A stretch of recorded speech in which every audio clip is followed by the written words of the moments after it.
بسم اللہ الرحمن الرحیم۔ یہ ایک قصے سے متعلق سوال تھا۔ ایک بہت ہی بڑی شخصیت ہیں، بزرگ ہیں، انہوں نے ایک قصہ بیان کیا ہے۔ قصہ اس طرح سے بیان کر دیا ہے کہ اللہ کے نبی صلی اللہ علیہ وسلم کے زمانے میں ایک صحابی تھے، ان کی شادی ہوئی تھی نئی نئی، تو ایک مرتبہ گھر تشریف لے گئے تو دیکھا کہ بیوی تو دروازے پر کھڑی ہے لیکن بستر کے اوپر سانپ لیٹا ہوا ہے۔ تو وہ گئے صحابی اندر اور جا کر اس سانپ کو مارنے کے بعد اس کو دیوار کے پیچھے پھینک دیا اور آ کر بستر پر لیٹ گئے۔ تو یا تو اسی وقت یا بعد میں بہت سارے سانپ اکٹھے ہو کر آئے اور وہ جو صحابی تھے نوجوان، ان کو ڈس لیا۔ اس طرح سے ان کا انتقال ہو گیا۔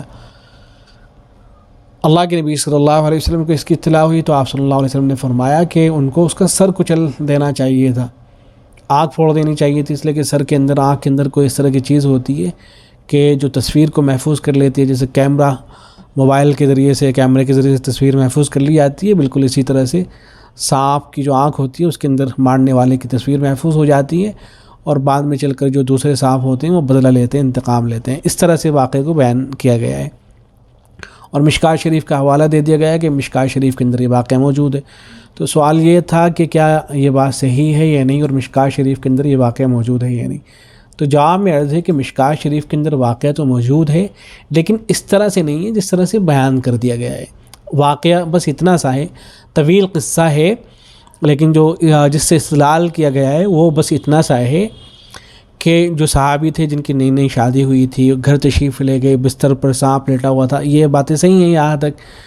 لیکن اس کے بعد یہ ہوا تھا کہ وہ جب جو سانپ تھا اس کو لے کے وہاں سے چلیں، باہر لے کے آیا اس کو دفن کرنے کے لیے، تو سانپ نے ان کے اوپر بھی حملہ کر دیا۔ جو صحابی تھے، صحابی وہ سانپ کو مارنے کی کوشش کر رہے تھے، سانپ نے صحابی پر حملہ کر دیا، تو اس طرح سے صحابی جو تھے ان کا انتقال ہوا اور جو سانپ تھا وہ بھی مر گیا۔ تو یہ اصل واقعہ ہے، اس کے اندر یہ نہیں ہے۔ چنانچہ مشکوٰۃ شریف دیکھیں آپ، یہ روایت میں مسلم شریف کے اندر بھی آئی ہے، میں ترجمہ سنا دیتا ہوں آپ کو۔ تو نوجوان جو تھے وہ صحابی، وہ گھر پہنچے تو دیکھا کہ بیوی دروازے پر کھڑی ہے، تو نوجوان نے عورت کو مار ڈالنے کے لیے اس کی طرف نیزہ اٹھایا، کیونکہ یہ دیکھ کر کہ اس کی بیوی باہر کھڑی ہے اس کو بڑی غیرت آئی۔ لیکن عورت نے جب بھی اسے کہا کہ اپنے نیزے کو اپنے پاس رکھ لو اور ذرا گھر میں جا کر دیکھو کہ کیا چیز میرے باہر نکلنے کا سبب ہوئی ہے، یہ سن کر وہ نوجوان گھر میں داخل ہوا۔ وہاں ایک بارگی اس کی نظر ایک بڑے سانپ پر پڑی جو بستر پر کنڈلی مارے پڑا تھا۔ نوجوان نیزہ لے کر سانپ پر جھپٹا اور اس کو نیزے میں پرو لیا، پھر اندر سے نکل کر باہر آیا اور نیزے کو گھر کے صحن میں گاڑ دیا۔ سانپ نے تڑپ کر نوجوان پر حملہ کیا، پھر یہ معلوم نہ ہو سکا کہ دونوں میں سے پہلے کون مرا، سانپ یا نوجوان، یعنی وہ دونوں اس طرح ساتھ مرے کہ یہ بھی پتہ نہ چل سکا کہ پہلے کس کی موت واقع ہوئی ہے۔ تو یہ واقعہ ہے، اس کے اندر یہ نہیں ہے کہ پھر اللہ کے نبی صلی اللہ علیہ وسلم نے یہ فرمایا ہو کہ اس کی آنکھ پھوڑ دینی چاہیے تھی وغیرہ وغیرہ، یا کہ دیوار کے پیچھے سے بہت سارے سانپ اکٹھے ہو کے آ گئے ہوں اور انہوں نے مل کر جو ہے صحابی کو قتل کیا ہو۔ یہ ساری باتیں صحیح نہیں، بس اتنا سا واقعہ ہے۔ رہا یہ مسئلہ کہ جب سانپ کو مارا جائے تو کیا اس کی آنکھ پھوڑنا ضروری ہے، تو جواب میں ہے کہ آنکھ پھوڑنا کوئی ضروری نہیں، بس مار دے سانپ کو، مر جائے وہ، بات ختم ہے۔ اتنی بات تو روایتوں سے معلوم ہوتی ہے کہ مہلت دینی چاہیے، اس لیے کہ بعض مرتبہ جو سانپ ہوتے ہیں در حقیقت تو جنات ہوتے ہیں، تو مہلت دے دینی چاہیے۔ بعض روایتوں کے اندر یہ بات تو آئی ہے، لیکن وہ بھی کوئی ضروری چیز نہیں ہے، اس لیے کہ بعض مرتبہ اتنا موقع ہی نہیں ہوتا ہے کہ آدمی مہلت دے، مہلت دینے میں لگا رہے گا تو ہو سکتا ہے کہ سانپ جو ہے اس کو ڈس ہی لے۔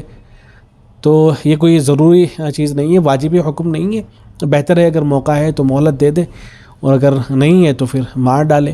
اور اس طرح کی باتیں سوچنا کہ اگر سانپ کو مار ڈالیں گے، آنکھ نہیں پھوڑی گئی، اس کا سر نہیں کچلا گیا تو دوسرا سانپ آ کے بدلہ لے گا وغیرہ وغیرہ، یہ باتیں صحیح نہیں ہیں۔ زمانے جاہلیت کے اندر اس طرح کی باتیں پائی جاتی تھیں، یا ہندوؤں کے یہاں اس طرح کی باتیں پائی جاتی ہیں۔